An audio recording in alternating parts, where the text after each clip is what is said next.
কাতারের আল উদেইদ এয়ারবেস হল মার্কিন সেন্ট্রাল কমান্ডের প্রধান কেন্দ্র।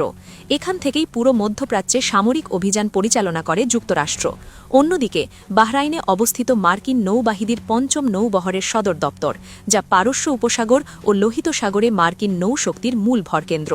ইরানের দাবি, এই সবকটি ঘাঁটি তাদের ক্ষেপণাস্ত্রের নাগালের মধ্যে।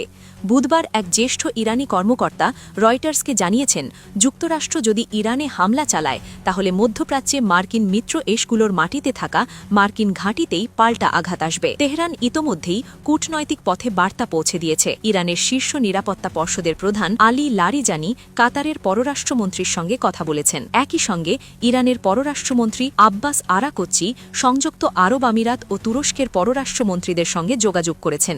এসব দেশই যুক্তরাষ্ট্রের ঘনিষ্ঠ মিত্র। ইরানের পক্ষ থেকে জানানো হয়েছে, পরিস্থিতি এখনও শান্ত থাকলেও বিদেশি হস্তক্ষেপের বিরুদ্ধে তারা সম্পূর্ণ প্রস্তুত।